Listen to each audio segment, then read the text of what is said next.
Hello दोस्तों, स्वागत है आप सभी का कॉन्सेप्ट बाय पंचशील में। दोस्तों, यदि आप किसी भी एग्जाम की तैयारी कर रहे हैं तो आपके लिए यह वीडियो बहुत ही हेल्पफुल होने वाली है और आप इस वीडियो को अंत तक जरूर देखिएगा। आज मैं इस वीडियो में स्टैटिक जीके के एक बहुत ही इंपॉर्टेंट टॉपिक के बारे में जिक्र करने वाला हूं, जिसका नाम होगा मोहम्मद बिन कासिम।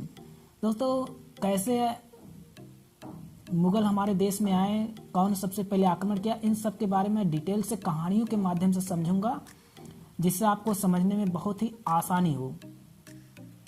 तो चलिए स्टार्ट करते हैं। सबसे पहले मैं बात करता हूं मोहम्मद बिन कासिम की। दोस्तों, यह अरब का रहने वाला सेनापति था। मोहम्मद बिन कासिम जो भारत पर आक्रमण करने के लिए आया था। यह भारत पर आक्रमण 712 ईस्वी में किया था, जो कि पहला मुस्लिम आक्रमण था। तो यदि आपके एग्जाम में क्वेश्चन आता है कि सबसे भारत पर आक्रमण करने वाला पहला मुस्लिम आक्रमणकारी, तो आप मोहम्मद बिन कासिम को ही टिक मारिएगा। और मोहम्मद बिन कासिम सबसे पहले आक्रमण किससे करता है भारत में? तो दाहिर के साथ करता है, जो कि सिंध का सेनापति था दाहिर।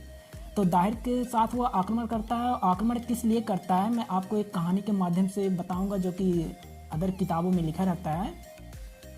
तो दाहिर जो था सिंध का सेनापति था, और जब ये मोहम्मद बिन कासिम का एक सेनापति बहुत ही करीबी था, जिसका नाम था अल हज्जाज।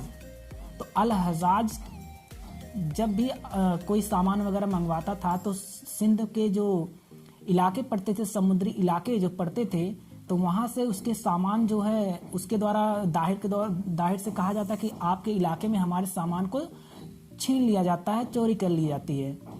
तो इसके लिए अल हज्जाज ने क्या करता है, दाहिर को पत्र भेजता है कि आप ऐसा ना करें, नहीं तो मुझे आपके साथ आक्रमण करना पड़ेगा। तो दाहिर ने वहां पे कह दिया एकदम साफ कि मैं यहाँ पे कुछ नहीं करता हूँ, मेरे द्वारा यहाँ से कुछ नहीं किया जाता है।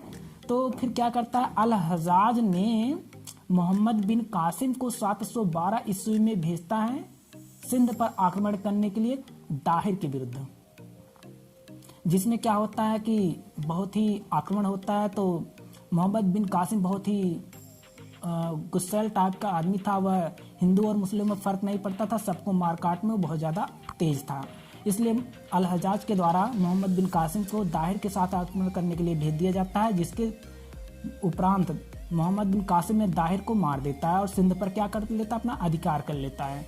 तो इसके लिए आपको इसमें फैक्ट समझ में आ गए होंगे कि मोहम्मद बिन कासिम ने सिंध पर आक्रमण किया था, लेकिन किसके द्वारा भेजने पर? वह अल हज्जाज ने भेजा था आक्रमण करने के लिए। तो अल हज्जाज ने मोहम्मद बिन कासिम को दाहिर पर आक्रमण करने के लिए भेजा था। कब भेजा था? 712 ईस्वी में, जो कि एक सफल आक्रमण था। लेकिन दोस्तों, अगर मैं बात करूं कि सिंध पर आक्रमण करने वाला प्रथम आक्रमणकारी कौन था, तो वो आपका था उबैदुल्लाह। जो उबैदुल्लाह था वह 711 ईस्वी में किया था, लेकिन वह एक सफल आक्रमण नहीं था, वह एक असफल आक्रमणकारी था। तो अगर आपके एग्जाम में पूछा जाए कि मोहम्मद बिन कासिम, ये क्वेश्चन आ जाए कि सिंध पर आक्रमण करने वाला प्रथम आक्रमणकारी कौन था, अगर मोहम्मद बिन कासिम और उबैदुल्लाह का नाम आ जाता है, तो आप लोग किसके साथ जाएंगे?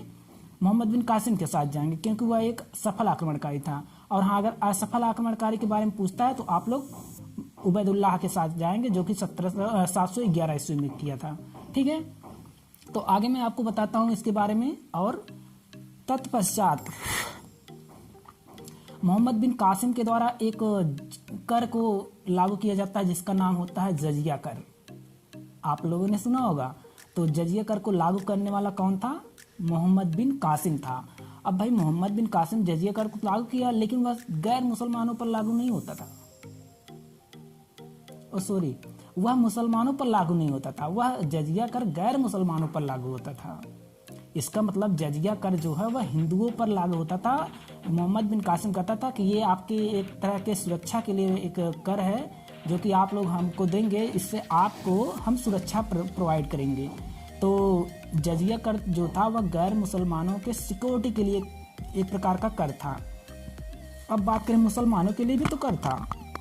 मुसलमानों के लिए ने मोहम्मद बिन कासिम ने एक कर लगाई थी, जो कि बहुत उच्च लेवल के जो मुसलमान थे, जैसे आप उस टाइम के एक तरह से बिजनेसमैन टाइप के कह सकते हैं, तो उस टाइप के जो बहुत रईस टाइप के जो मुसलमान थे उनसे एक प्रकार का कर लिया जाता था जिसका नाम था जकात।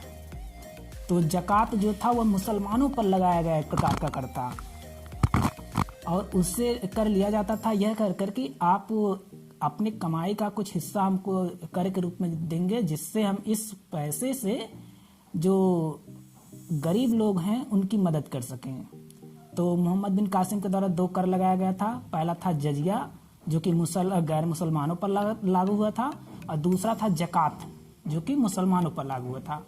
अब बात आती है कि इन सभी घटनाओं का वर्णन एक प्रकार की पुस्तक में लिखा गया है जिसका नाम है चचनामा।